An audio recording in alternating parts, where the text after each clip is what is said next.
예수님께서 제자들의 발을 씻겨주신 사건은 아주 충격적인 사건이었습니다. 사회의 근간을 흔드는 그런 사건이었죠. 세상의 질서가 뒤집어지는 그런 사건이었습니다. 그렇기 때문에 제자들은 예수님께서 하신 이 발 씻겨주는 것의 의미가 무엇인지를 도무지 알지를 못했습니다. 그래서 예수님께서는 오늘 본문 말씀을 통해서 내 자신이 제자들의 발을 씻겨주는 것의 의미가 무엇인지를 그렇게 말씀해 주시기를 원하십니다. 그리고 예수님을 배반한 이 가룟 유다에게 다시 한번 회개할 수 있는 기회를 주시는데 가룟 유다는 그 기회를 저버리고 결국 밤으로 나가는 그런 사건이 오늘 기록되어 있습니다. 이 두 가지 사건을 통해서 또 우리에게 주시고자 하는 메시지가 무엇인지를 여러분들과 같이 말씀을 나누고자 합니다. 먼저 12절 13절 오늘 본문 말씀 다시 한번 보시기 바랍니다. 그들의 발을 씻으신 후에 옷을 입으시고 다시 앉아 그들에게 이르시되 내가 너희에게 행한 것을 너희가 아느냐. 너희가 나를 선생이라 또는 주라 하니 너희 말이 옳도다. 내가 그리하다. 내가 주와 또는 선생이 되어 너희 발을 씻었으니 너희도 서로 발을 씻어주는 것이 옳으니라. 이 말씀에 예수님께서 하시고자 하는 요지는 뭐냐면 17절 말씀입니다. 17절 말씀에 보면 무슨 말이 나와 있는데 너희가 이것을 알고 행하면 복이 있다라는 말씀이죠. 우리는 여러 가지 복을 생각을 합니다. 그런데 예수님이 말씀하시는 복은 무엇이냐면은 서로 발을 씻어주는 것이 복이다라고 말씀을 하고 있는 것이죠. 이 말은 다른 말로 하면은 낮아지는 것이 복이다, 섬기는 것이 복이다라고 말을 합니다. 그래서 예수님이 말씀하시는 복의 의미는 무엇이냐면은 섬김을 받는 것이 아니라 섬기는 것이 복이다라는 것을 우리에게 말씀해 주시고 있습니다. 여러분, 우리가 이런 말 많이 하지 않습니까? 누군가에게 이렇게 도와줄 때, 누군가를 도와줄 때, 없는 형편에서 도와줄 때 우리는 어떻게 해서 얘기를 하냐면은 도와주는 것이 복일까, 도움을 받는 것이 복일까. 물론 둘 다 복은 맞습니다. 그러나 우리가 참 힘들고 어려운 삶을 살지만 그래도 누군가를 도와줄 수 있고 누군가를 섬길 수 있다라고 하는 것이 참 큰 복인 것 같다라는 말을 많이 하지 않습니까? 내가 누구에게 밥을 한 끼 대접하는 것도 참 복이다 이런 말을 하듯이 남을 이렇게 섬길 수 있고 내가 남보다 낮아질 수 있는 것이 참 복이다라는 이야기를 많이 하고 있는 것입니다. 그래서 내가 가진 것이 없다라고 생각하기보다는 내가 가지고 있는 이 상황 속에서 누군가를 도와줄 수 있는 것이 누가 있는가, 무엇이 있을까를 한 번쯤 생각해 보는 것, 그것이야말로 진정한 복의 의미라고 성경은 우리에게 말하고 있습니다. 그러나 우리는 어떻습니까? 늘 부족함에 목마르지 않습니까? 그러나 우리가 주님을 믿는다는 것은 무한한 자원의 근원이신 예수님께 접속되었다라는 것을 뜻하고 있습니다. 그러나 불행은 무엇이냐면, 우리가 가진 불행은 무엇이냐면은 딱 하나 모자른데, 내가 딱 하나 모자른 것이 있는데 그 딱 하나 모자른 것에 너무 목이 메어 있다는 것입니다. 예수님께서는 오늘 본문을 통해서 너희의 발을 씻겨주는 것이 복이다라고 말씀을 합니다. 여러분, 우리 동남아나 이런 데 가면은 발 마사지 하러 많이 가잖아요. 그렇죠? 발 마사지 하러 많이 가는데 예수님은 말을 하는 거죠. 내가 발 마사지를 받는 것이 복이 아니라 내 건강한 손으로 다른 사람의 발을 마사지해 놓은 것이 진짜 복이다라는 것을 우리에게 예수님은 말씀해 주시고 있는 것입니다. 그래서 15절부터 한번 보십시오. 내가 너희에게 행한 것 같이 너희도 행하게 하려 하여 본을 보였노라. 내가 진실로 진실로 너희에게 이르노니 종이 주인보다 크지 못하고 보냄을 받은 자가 보낸 자보다 크지 못하나니 너희가 이것을 알고 행하면 복이 있으리라 라고 말하죠. 예수님은 스스로 본을 보였다는 얘기죠. 본을 보였다. 그 어떤 본을 보이셨느냐? 섬기는 것이 이런 것이다. 섬기는 것이 이런 것이다. 참된 복이 어떤 것인지를 예수님께서 지금 직접 보여주셨다라는 것이죠. 그래서 이 신앙생활이라고 하는 것은 무엇이냐면 내가 자꾸 무엇을 하려고 한다. 무엇을 봉사하려고 한다. 사역을 하려고 한다. 이것이 여러분 신앙생활이 아닙니다. 그런 것들은 두 번째 일이고 신앙생활의 첫 번째 일은 무엇이냐면은 주님을 닮아가는 삶이죠. 주님을 닮아가는 것.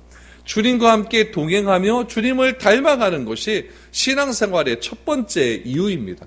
그 다음에 사역이고 일이고 봉사, 그거는 두 번째 일이라는 것이죠. 그런데 이것이 자꾸 뒤바뀌어 버리니까, 안 그래도 일주일 살아오면서 피곤해 죽겠는데, 교회 와서도 또 이런 걸 해야 되니까, 막 힘들고 어렵고, 교회 오는 것이 부담되고, 막 힘들다고 하는 말들이 많이 나오는 겁니다.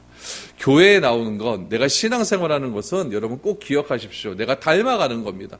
본을 보이신 그 예수님을 내가 어떻게 본받으며 살아가는가, 그 본받으며 살아가기 위해서 내가 주님과 같이 동행하는 삶을 사는 것, 그거 얼마나 기쁘고 즐거운 일입니까? 나를 나보다 더 사랑하시는 분이 있는데 그분이 나와 늘 언제나 함께 같이 다니자고 합니다. 식사할 때도 같이 하자 그러고, 밥 먹을 때도 같이 먹자 그러고, 또 어디 가자 갈 때도 같이 다녀주신다고 말씀하시고, 내가 어디 떠나 있을 때도, 여행 갈 때도 같이 다녀주신다고, 임마누엘로 함께하여 주신다고 하셨는데, 여러분 그것이 얼마나 크고 즐거운 일이겠습니까?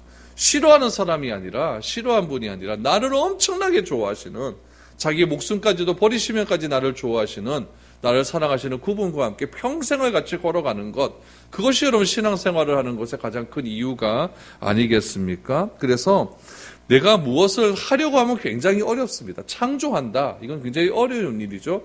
그러나 그것을 모방하고 그것을 따라하는 일은 여러분 그렇게 어려운 일이 아니라는 겁니다. 그래서 신앙생활이라고 하는 것을 여러분 절대 어렵게 생각하시면 안 됩니다. 일을 하려고 하면 어렵지만은 같이 동행하고 같이 걸어가고 같이 닮아가는 것은 여러분 어려운 일이 아니라 기쁘고 즐거운 일이라는 것을 알 수가 있습니다. 여러분이 출애굽기를 한번 읽어보십시오. 출애굽기를 쭉 한번 읽어보시면은 하나님께서 모세에게 십계명을 이제 하사하신 후에 그 뒤쪽 부분에 가서 무엇을 얘기하시냐면은 성막을 만드실 것을 이렇게 지시를 하십니다. 그리고 모든 사항을 상세하게 말씀해 주세요. 저는 그 출애굽기 성막의 그런 설계도를 보면서 참 하나님도 진짜 꼼꼼하시다라는 것을 이렇게 알게 됩니다. 치수를 말씀해 주시고, 치수도 아주 정확하게 말씀해 주시지 않습니까? 치수 말씀해 주시죠. 또 재료도 말씀해 주시죠. 거기다가 또 한 걸음 더 나아가서 디자인까지 다 예수님 하나님께서 모세에게 말씀을 해 주십니다. 그럼 모세는 어떻게 해야 되느냐? 하나님이 일러주신 그대로 하면 되는 겁니다. 자신의 취향이나 자신의 생각이나 자신의 의지대로 하지 않습니다. 그 당시 고대 근동 아시아에서는 수많은 신전들이 있었습니다. 바벨론에도 신전이 있었고, 저 밑에 애굽에도 신전이 있었고, 윗나라도 신전이 있었고, 그 주변에도 얼마나 많은 신전이 있었습니까? 그 신전을 보면은 자신들이 믿는 그 신을 위해서 항상 그 신전을 다 이렇게 마련해 놓거든요. 그러면은 주변의 국가들이 경쟁적으로 내가 믿는 신의 신전을 더 크게 건축을 합니다. 그러면 다 그런 신전에 영향을 받게 되는, 그게 문화기 때문에 그렇습니다. 다 동쪽에 있는 나라, 서쪽에 있는 나라, 북쪽에 있는 나라, 남쪽에 있는 나라, 그렇게 지은 신전들을 바라보면서 그런 신전의 영향을 받아서 나도 그렇게 영향을 받는다는 이야기죠. 특별히 모세는 애굽에서 40년을 살지 않았습니까? 40년을 살면서 무엇을 배웠겠어요? 천문학, 수학, 건축학, 또 지리학, 여러 가지 것들을 다 배우지 않았겠습니까? 그런 거를 배우면서 그 찬란했던 애굽의 문명의 찬란한 그런 건축 문화를 얼마나 많이 보았고 얼마나 많이 눈으로 목격을 해왔겠습니까? 그런데 하나님께서는 뭐라고 말씀하시냐면은 하나님의 디자인을 모세에게 말씀해 주시는 거예요. 그러면은 모세가 생각했을 때 하나님의 디자인보다 자기가 보았던, 애굽에서 보았던 그런 찬란한 디자인들, 찬란한 성전의 디자인들, 그런 것들이 훨씬 더 멋있게 느껴지지 않겠습니까? 그런데 모세는 그것을 다 내어버립니다. 내어버리고 하나님께서 말씀해 주신 그대로 만들기 시작하는 겁니다. 따라하기 시작을 하는 것이죠. 디자인을 바꾸지 않습니다. 재료도 바꾸지 않습니다. 치수도 바꾸지 않습니다. 정확하게 하나님께서 시켜주신 그대로 따라하기 시작을 한다는 것이죠. 우리도 건물 지을 때 그렇지 않습니까? 건축 설계사가 설계를 하면은 시공자는 설계사가 지은 그 설계 도면 그대로 자기가 건축만 하면 되는 겁니다. 시공자가 마음에 들지 않는다고 설계를 임의로 바꾸면 안 된다는 거죠. 설계 그대로, 설계 도면 그대로 해야지 진짜 원하는 그런 건축의 디자인이, 건축물이 완성이 되는 것입니다. 우리도 마찬가지죠. 예수님께서 본을 다 보여주신 거예요. 예수님께서 제자들에게 왜 발을 시켜주십니까? 진정한 섬김, 진정한 순종이 뭔지 모르니까 지금 가르쳐 주시는 겁니다. 참된 섬김이 무엇인가? 상향적인 세상의 그런 가치관을 벗어나서 이제 예수님께서 가르쳐 주신 참된 섬김과 참된 복은 하향적인 가치를 가져라는 것. 그래서 도무지 제자들의 발을 씻어줄 수 없는 그런 분이 무릎을 꿇고 허리에 수건을 동이고 제자들의 발을 씻겨주는 것. 이것이 진짜 섬김의 모습이다. 그래서 우리는 말을 합니다. 어떤 예수님의 본을 따라가고, 본에 예수님께서 행하시는 그런 것들을 따라하는 삶. 그것을 뭐라고 이야기하냐면 성경은 순종이다라고 이야기를 하는 것이죠. 그래서 순종이라는 것은 내 마음대로 하는 것이 아닙니다. 항상 따라하면 여러분 재미가 없을 수도 있어요. 그런데 신기한 것은 그대로 따라하면 여러분 죽은 자가 살아납니다. 그대로 따라하면은 절망에 빠져 있는 자가 회복함을 얻습니다. 그대로 따라하면은 맨날 죽상을 그리고 얼굴이 시커머해가지고 완전히 살 기운이 없는 그런 사람들이 그대로 따라하기만 하면은 새로운 인생을 살 수 있는 놀라운 능력이 그 가운데서 나타난다는 것입니다. 여러분, 여기에 순종의 아름다움이 있는 것이고, 여기에 주님과 함께 동행하는 것에 큰 기쁨이 있는 것 아니겠습니까? 그러므로 우리에게서도 진정한 복은 무엇이냐? 내가 한계 없는 것, 그것에 목매어서 그거 달라고 계속 하나님께 그렇게 징징대는 것이 아니라 오늘 17절의 말씀이 참된 복이라는 거죠. 그래서 예수님은 17절에서 뭐라고 말합니까? 너희가 이것을 알고 행하면 복이 있으리라. 이것을 알고 행하면.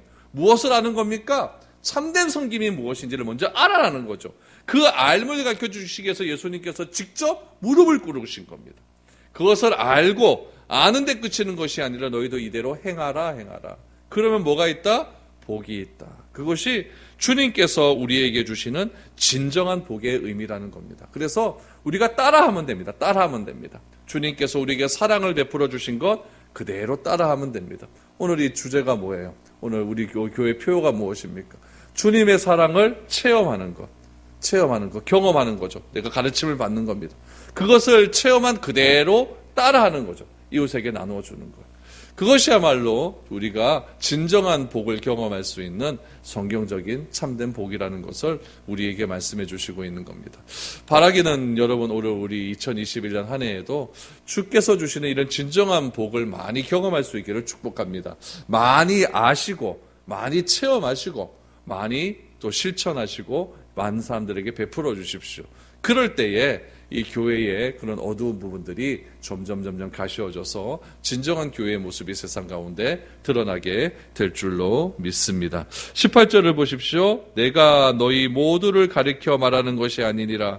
나는 내가 택한 자들이 누구인지 알미라. 그러나 내 떡을 먹는 자가 내게 발꿈치를 들었다 한 성경을 응하게 하려는 것이니라 라고 말씀합니다. 이제 제자들에게 참된 복, 진정한 제자들에게 발을 씻겨주신 것에 대한 의미가 무엇인지를 알려주신 다음에 가룟 유다에게 선택의 기회를 주십니다.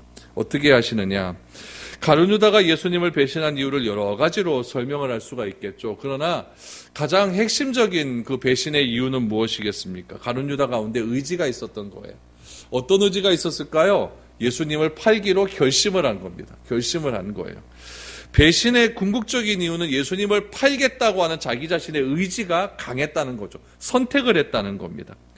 불신앙의 배후에는 항상 의지적인 자기의 결단이 있습니다. 그 결단을 뛰어넘어야 되는데 그 결단을 도무지 우리가 이기지를 못하는 거예요. 그래서 하나님의 말씀이 들어오면 우리 가운데 싸움이 일어나는 거죠. 싸움이 일어나게 되는데 그 싸움 중에서 내가 무엇을 선택하느냐에 따라서 그 좁은 길로 가는 수도 있고 넓은 길로 갈 수도 있고 또 생명의 길로 갈 수도 있고 죽음의 길로 갈 수도 있는 것입니다. 이 가룟 유다는 의지를 가지고 예수님을 팔기로 결심을 한 거죠. 예수님은 가룟 유다를 향하여 회개할 기회를 계속해서 주십니다. 그러나 그 선택은 누가 하는 겁니까? 내가 할 수밖에 없는 거예요. 내가 하는 거예요. 그래서 예수님께서는 18절 하반절에 보니까 구약 성경 한 구절을 끄집어내십니다. 내 떡을 먹는 자가 내게 발꿈치를 들었다. 여러분, 이것은 시편 41편 9절에 나오는 말씀입니다. 시편 41편 9절.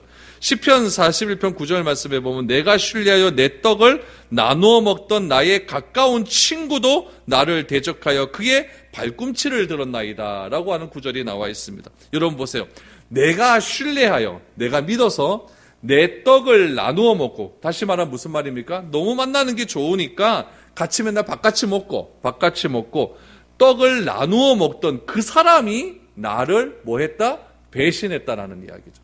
그 말씀이 시편에 나오는데 그 시편의 말씀이 누구를 향한 말씀이었습니까? 예수님을 향한 말씀이었다는 거예요. 그래서 예수님께서는 시편 41편 9절 말씀을 딱 인용하여서 18절 말씀에 내 떡을 먹는 자가 내게 발꿈치를 들었다 한 성경을 응하게 하려는 것이니라 라고 말을 하죠.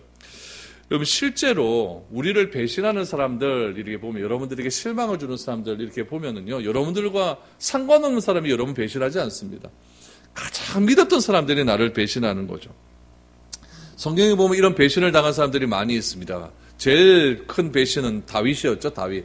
다윗이 아들 압살롬에게 배신을 당해서 쿠데타를 당해서 왕위에서 쫓겨나서 막 보선발로 이렇게 막 왕궁을 도망을 가게 됩니다. 압살롬이 아버지를 대적할 때 그 음모를 꾸민 사람이 누구냐면은 아히도벨이라는 사람이에요. 아히도벨.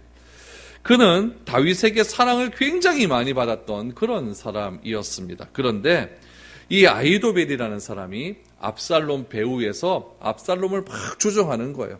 당신이 왕이 되어야 된다. 당신이 왕이 되어야 된다. 이렇게 막 조정을 하면서 이 압살롬이 이 아히도벨의 말을 듣고 쿠데타를 일으켜서 왕위를 빼앗게 되는 것이죠. 그렇다면 여러분 이 아히도벨의 최후는 어떻게 되었을까요? 성경을 한번 봐야 될 것 같습니다. 사무엘하 17장 23절 말씀을 한번 보시면 이렇게 나와 있습니다. 아히도벨이 자기 계략이 시행되지 못함을 보고 나귀의 안장을 지우고 일어나 고향으로 돌아가 자기 집에 이르러 집을 정리하고 스스로 목매어 죽음에 그의 조상의 묘에 장사되니라 라고 말을 했습니다. 아히도벨은 결국 압살롬에게 버림을 받게 됩니다. 버림을 받게 되고 결국 그 선택한 것은 무엇이었느냐? 스스로 목숨을 끊는 그런 일이었다라는 이야기죠. 여러분 함께 일을 한다고 해서 그 사람이 내 편이 아닙니다. 함께 나하고 맨날 밥을 먹는다고 해서 그 사람이 늘 언제나 내 편이 될 수는 없습니다. 나에게 신세를 지고 나에게 도움을 받았다고 해서 그 사람이 늘 나의 편이 될 수는 없는 겁니다. 나를 배신하는 사람은 늘 나와 가까이 있는 바로 그 사람이 나를 배신한다는 거죠. 내가 믿었던 사람이 배신을 하는 겁니다. 유영신 선교사님 아버지가 목사님이잖아요. 목사님인데 그 유영신 목사님 아버지가 저기 월배 중부교회 목사님이시거든요. 개척을 40년 전에 하셨어요. 그 자리에서 개척 40년 전에 하셔서 거기서 참 많은 분들을 전도를 했습니다. 그런데 특별히 그 유정현 목사님이 어떤 분들을 많이 전도를 했냐면은 참 못 사시는 분들을 전도를 많이 했어요. 어느 날 자기 집에 어떤 한 거린이 찾아왔다는 거죠. 거린이 찾아왔는데 배가 너무 고팠다는 거죠. 그래서 밥을 좀 달라라고 찾아왔길래 유 목사님이 그분을 밥을 줬답니다. 밥을 줬는데 그분이 갈 데가 없는 거예요. 그럼 오해합니까? 그렇죠? 그래서 그 집에서 같이 살았다는 거죠. 같이 살면서 복음을 전하고 밥을 사 먹이고 결혼을 시키고 그래서 가정을 이끌어서 분가를 시켜줬어요. 그래서 그분이 그 교회에서 중직을 맡게 되는 거예요. 집사가 되고 안수집사가 되고 장로님이 되었습니다. 근데 그 교회에 문제가 생겼어요. 어떤 문제가 생겨가지고 교회에 큰 시험거리가 되었어요. 그랬더니 그 목사님에게 도움을 받던 그 장로님이 목사님이 설교하는데 넥타이를 잡아 끌고 내려가라는. 목사님이 얼마나 마음에 아픔이 되겠습니까? 그리고 교회를 나가버렸어요. 교회에 큰 어려움이 왔습니다. 유선교사가 나한테 이런 얘기를 해요. 진짜 믿었던 사람이고 은혜를 많이 베풀어줬는데 결국 가장 힘들 때 그렇게 배신을 하더라라는 이야기를 하더라고요. 그런 걸 보면서 참 사람이라고 하는 존재가 이렇게 악하구나라는 것을 알게 되었습니다. 예수님께서도 그걸 다 알고 계시는 거죠.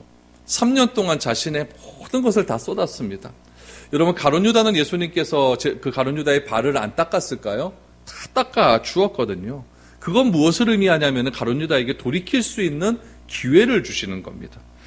배신한 사람의 발을 누가 씻겨주겠습니까? 그러나 예수님은 가룟 유다의 발을 씻겨주시면서 눈물을 툭툭 흘렸을 거예요. 그가 배신할 걸 알거든요. 알면서도 눈물을 툭툭 흘리면서 마음이 찢어지는 마음을 가지고 그 가룟 유다의 발을 닦아 주셨을 것입니다. 그의 시선은 어떠했을까요? 시선도 가룟 유다를 바라보는 그 시선이 정말 불쌍한 마음으로 빨리 돌아와라, 빨리 회복해라, 회개해라, 선택 빨리 다 돌이켜라, 이런 마음으로 가룟 유다에게 시선을 많이 보냈을 것입니다.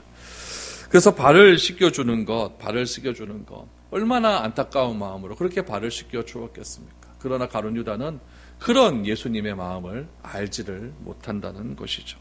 그래서 19절을 보십시오. 지금부터 일이 일어나기 전에 미리 너희에게 일러둠은 일이 일어날 때에 내가 그인 줄 너희가 믿게 하려 함이로라. 여러분 보세요. 내가 그인 줄. 여기서 말하는 그라는 것은 내가 그리스도라는 얘기입니다. 내가 그인 줄 알게 하기 위해서 미리 말한다는 거예요. 그 미리 말하는 것은 무엇입니까? 가룟 유다가 배신을 할 것이다 라는 것을 미리 지금 제자들에게 말을 하고 있는 것입니다. 이렇게까지 말씀을 하시는 이유가 무엇입니까? 유다의 배신을 막기 위함입니다. 가룟 유다야, 빨리 돌아와라. 그러나 가룟 유다는 스스로 선택한 일을 포기하지 않았습니다. 하나님께서 에덴 동산을 창설하시죠. 그리고 아담과 하와를 그 가운데 두셨습니다.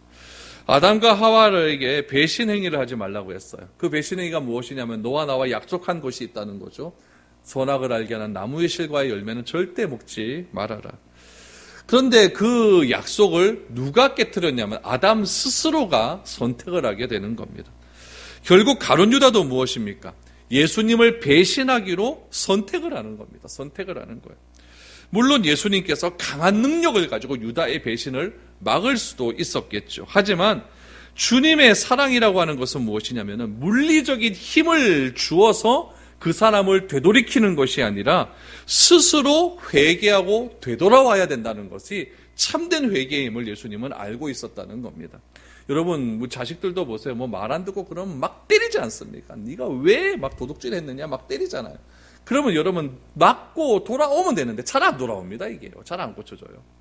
부모님이 자식을 사랑하는 것을 진심으로 자식이 느껴지고 그 사랑을 감동해서 내가 이렇게 하지 않겠다고 스스로 결단을 해야만 자식이 온전히 부모에 대한 사랑을 인정하게 되는 것 아니겠습니까? 예수님도 마찬가지예요. 물리적으로 충분히 예수님은 하나님이신데 가룟 유다를 회개시킬 수 있죠. 그러나 그렇게 회개시켰다가는 또다시 배신할 수 있는 가능성이 있기 때문에 예수님께서는 가룟 유다에게 모든 사랑을 다 베푸시는 겁니다. 선택할 수 있는 기회를 그 짧은 시간 동안에 계속해서 지금 주시고 있는 거죠. 그럼에도 불구하고 가룟 유다는 그 회개를 하지 않는 것입니다. 그러므로 참된 회개는 무엇이냐? 스스로 돌이켜야 됩니다. 스스로 결단해야 돼요. 하나님은 끝까지 우리를 붙들시고 계십니다. 그래서 회개할 수 있는 기회를 계속해서 주십니다. 말씀을 통해서 주십니다. 여러분 성경 읽다가도 회개할 수 있는 기회를 주십니다. 찬양하다가도 회개할 수 있는 기회를 주십니다. 어떤 사람과 대화를 하는데 그 대화의 말 한마디 속에서 회개할 수 있는 기회를 주십니다. 그 기회를 내가 잡아야 돼요. 내가 잡고 내가 스스로 결단해야 됩니다. 그것이 진정한 회개예요. 한 대 두들겨 맞고 여러분 막 죽을 병에 걸렸는데 하나님 나 이 병만 고쳐주시면 내가 죽도록 충성하겠습니다. 여러분 그렇게 해갖고 살아난 사람들 또 배신하더라고요. 자기 스스로 회개하고 자기 스스로 결단하고 그래서 의지적인 결단을 가지고 스스로 돌이킬 때 온전히 하나님 앞에 신실한 자로 남을 수가 있는 것입니다. 훗날 제자들이 이렇게 생각을 할 겁니다. 만약 이 사실을 미리 말씀해 주지 않았다고 한다면 예수님 극하노 좀 미리 좀 가룟 유다에게 말씀해 주셔서 회개할 기회를 많이 줬으면 좋겠는데 왜 그런 것들을 안 해주었노? 이렇게 불평할 수 있잖아요. 근데 예수님께서 미리 말씀 다 해주시는 거죠. 내가 이렇게 말하는 이유가 무엇이냐? 말하는 이유. 내가 그 힘을 너희로 하여금 알게 하기 위함이다. 하나님께서 왜 우리에게 이 성경을 주셨습니까? 하나님께서 왜 이 성경 말씀을 통해서 우리에게 모든 사실을 다 알려주십니까? 내가 그인 줄 알게 하기 위함입니다. 내가 더 이상 하나님을 원망하고 불평하지 않게 하기 위함이라는 거죠. 다 알려주셨어요. 책임은 누가 져야 됩니까? 하나님 때문이 아니라 내 때문입니다. 나 때문입니다. 예수님은 그것을 말씀해 주시는 것이죠. 그래서 20절을 보십시오. 내가 진실로 너희에게 이르노니 내가 보낸 자를 영접하는 자는 나를 영접하는 것이요 나를 영접하는 자는 나를 보내신 이를 영접하는 것이니라.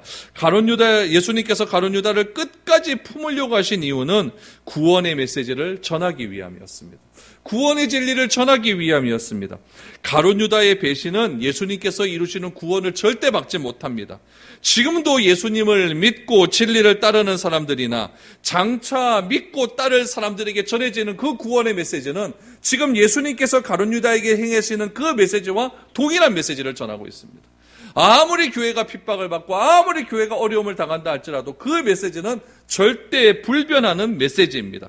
가룟 유다가 배신을 한다 할지라도, 천지가 바뀌어도, 만민이 넘어진다 할지라도 결코 변하지 않는 진리는 무엇이냐?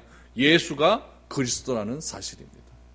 그래서 예수님을 말씀하시는 거죠. 내가 진실로 너에게 말을 한다. 내가 보낸 자를 영접하는 자는 나를 영접하는 것이요, 나를 보낸 자는 나를 보내신 이를 영접하는 것이다. 예수님이 그리스도라는 사실을 내가 믿고 그를 받아들이는 것이 하나님을 믿는 것이고, 그 사실이 바로 예수 그리스도를 믿는 것이다 라고 예수님은 분명하게 말씀을 하십니다. 이렇게 해도 가룟 유다는 돌이키지는 않습니다. 그러자 예수님의 감정선이 나옵니다. 어떤 감정선이 나올까요? 21절을 보십시오. 예수께서 이 말씀을 하시고 심령이 괴로워 증언하여 이르시되 내가 진실로 너희에게 이르노니 너희 중 하나가 나를 팔리라 하시니. 저는 21절 말씀을 오늘 보다가 진짜 이렇구나. 내가 돌이키지 않으면은 예수님이 심령이 괴로워하시는구나. 이 말씀을 제자들에게 하시는 것 같지만 특별히 누구에게 하시는 말씀일까요? 유다에게 하시는 말씀입니다. 네가 돌이키지 않으면 내가 너무 괴롭다. 그래서 증언한다라고 말을 하지 않습니까? 심적으로 몹시 힘들어하는 겁니다. 이 사건이 이를 말씀하시기 전에 어떤 일들이 있었습니까? 마지막 성만찬을 하지 않습니까? 제자들의 발을 씻기지 않습니까? 회개할 기회를 주시지 않습니까? 그럼에도 불구하고 사랑하는 제자 중 한 사람이 배신할 것을 말씀하실 때 예수님의 심령이 어떠했겠습니까? 사람들은 너무 예수님을 쉽게 믿지 않는다고 합니다. 그러나 그런 믿지 않는 사람들 때문에 하나님은 괴로워하십니다. 심중이 어려워하십니다. 안타까워하시는 거예요. 자식이 돌아오지 않는데 아버지가 할 수 있는 일이 무엇이 있겠습니까? 문 열어놓고 문 밖에 서서 기다리는 것 외에 할 수 있는 것이 무엇이 있겠습니까? 여러분, 아버지가 집 나간 자식이 돌아오기를 바라서 집에 문을 열어놓았다라고 하는 것은 이미 용서를 다 했다는 이야기입니다. 오늘 예수님도 똑같은 의미이죠. 제자들은 이때 예수님이 하신 말씀의 의미를 잘 알지 못했습니다. 그러나 누구는 알고 있었을까요? 가룟 유다는 압니다. 저 말씀이 나를 향한 말씀이라는 것을 알고 있었어요. 그럼에도 불구하고 가룟 유다는 의지를 꺾지 않습니다. 의지를 꺾지 않고 그에게 돌아온 것은 무엇입니까? 은 30이어밖에 없어요. 은 30.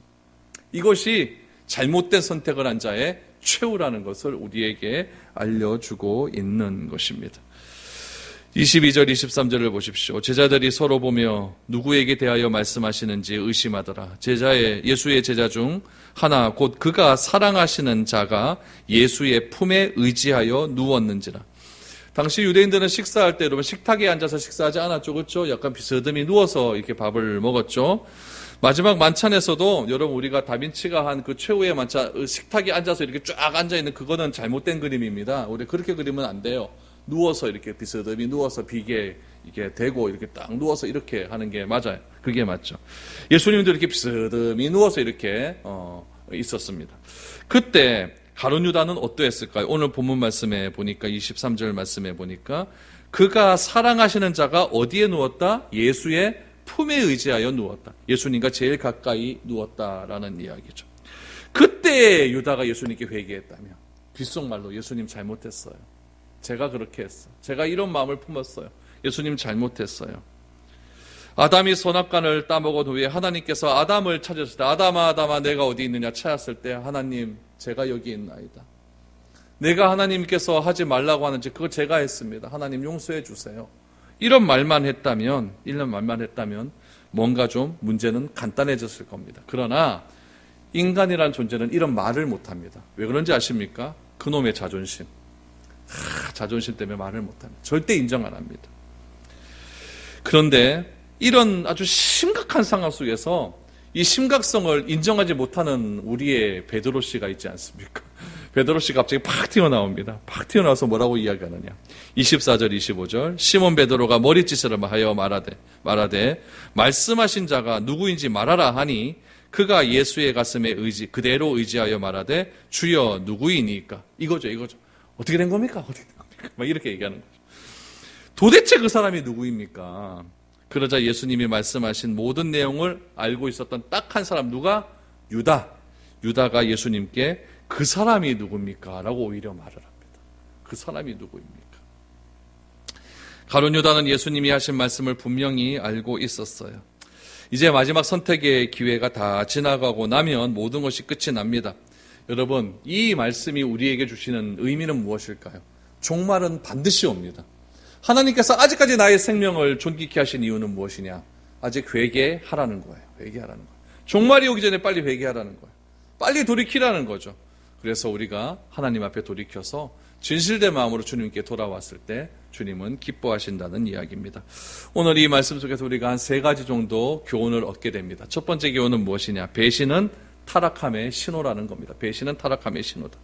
여러분, 배신은 불순종 때문에 오는 것이지만 순종해야 함을 알고 있음에도 불구하고 그 순종을 하지 않을 때, 주님을 본받지 않을 때에 마귀는 찾아옵니다.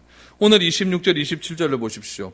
예수께서 대답하시되 내가 떡 한 조각을 적셔다 주는 자가 그니라 하시고 곧 한 조각을 적셔서 가롯 시몬의 아들 유다에게 주시니 조각을 받은 후 곧 사탄이 그 속에 들어간지라. 이에 예수께서 유다에게 이르시되 내가 하는 일을 속히 하라 하시니, 예수님께서 적셔주는 빵 한 조각을 한 조각 먹는 자가 나를 팔자다라고 하시고 예수님께서 그 빵을 가룟 유다에게 주셨습니다.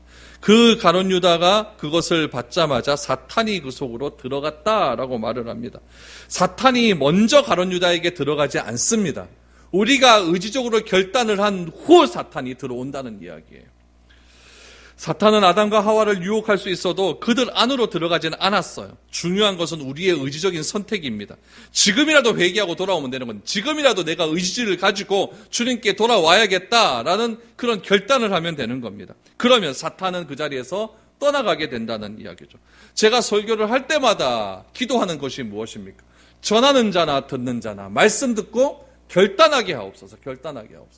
무슨 결단입니까? 의지적인 선택을 하는 겁니다. 내가 회복해야겠다, 내가 돌이켜야겠다라고 하는 결단을 말씀 듣고 해야 된다는 이야기입니다. 그러므로 배신은 타락함의 신호라는 것을 우리는 알게 됩니다. 두 번째는 기회를 놓치면 안 됩니다. 성령님께서 나에게 임하시면은 믿을지 말지가 갈등을 하게 됩니다. 그때 우리는 의지를 가지고 성령님을 선택해야 됩니다. 내가 무엇을 선택하고 무엇을 결단해야 될 때 하나님께서 주시는 말씀이 있다면은, 그 말씀이 생각나면은 그 말씀대로 행하는 것이 필요하다는 이야기입니다. 세 번째는 무엇입니까? 우리는 이제 그리스도의 옷을 입어야 된다라는 이야기입니다. 예수님이 임하게 되면은 우리가 그동안 가지고 있었던 모든 상식을 뛰어넘게 됩니다. 모든 상식을 초월하게 됩니다. 모든 지식이 초월하게 됩니다. 어떻게 믿으면 구원을 받을 수가 있겠습니까? 이것은 여러분 그동안 내가 가지고 있었던 상식을 뛰어넘는 또 다른 가치의 문제입니다.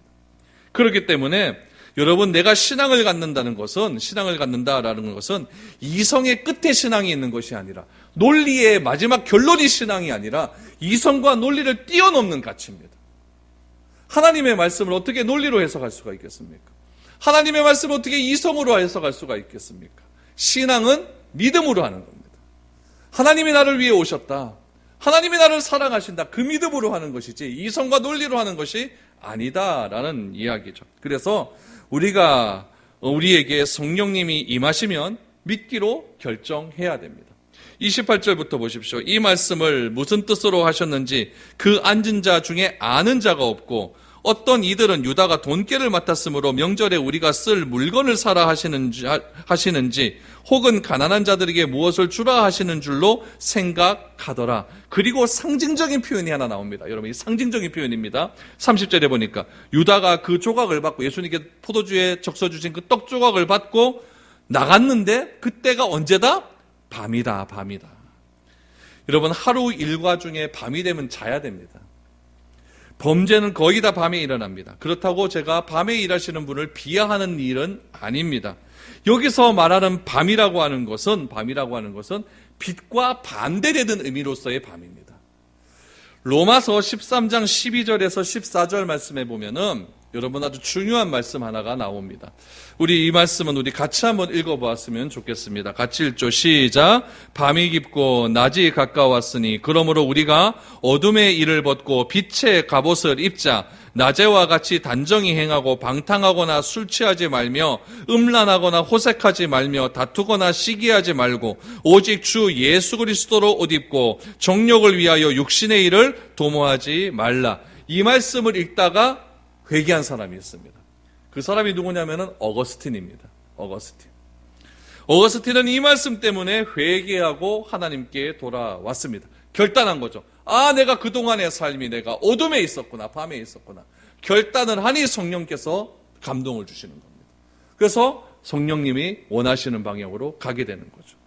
그래서 초대교회 시대 때, 초대교회 이후에서 속사도 시대 때 이 어거스틴보다 더 위대한 신학자는 없었습니다. 아우구스티누스라고도 얘기하죠. 아우구스티누스. 어거스틴은 그렇게 탄생이 되었습니다. 어머니 모니카의 열심히 있는 그런 기도도 있었겠지만은 이 어거스틴의 성경을 읽고 결단하는 그런 의지적 결단이 그가 성 어거스틴이 될 수 있는 귀한 길이 되었다라는 거죠. 여러분, 예수님을 바라보는 사람은 빛으로 오게 됩니다. 배신의 벽 앞에서도 빛으로 돌아오게 되는 것이 여러분 우리가 해야 할 일입니다. 우리가 의지적으로 하나님께 돌이켜야 됩니다. 그래야만 우리에게 구원의 빛이 임하게 됩니다. 여러분 어디에 계십니까? 밤에 있습니까? 낮 가운데 있습니까? 어둠 가운데 있습니까? 빛 가운데 있습니까? 어둠 가운데 있다면 빨리 돌이켜서 의지적으로 결단하셔서 어디로 와야 됩니까? 빛으로 오십시오. 어둠에 있는 것은 죽음에 있는 겁니다. 죽음을 선택하지 마시고 영생을 선택하시기 바랍니다. 넓은 길을 선택하지 말고 좁은 길을 선택하시기 바랍니다. 그것이야말로 주님과 동행하는 길이고 주님과 기쁨을 나누는 길이고 주님을 본받으며 살아가는 길입니다. 이것을 예수님께서는 우리에게 가르쳐 주시기 위해서 자신이 스스로 무릎을 꿇고 수건을 허리에 동이고 제자들에게 발을 씻겨 주셨습니다. 우리도 이것을 알고 행함을 통하여서 복받는 우리가 될 수 있기를 축복합니다. 2021년 한 해 동안에 이 사랑을 충분히 행하셔서 충분히 경험하셔서 많은 사람들의 이 사랑을 증거하며 이 사랑을 행할 수 있는 저와 여러분 될 수 있기를 축복드립니다.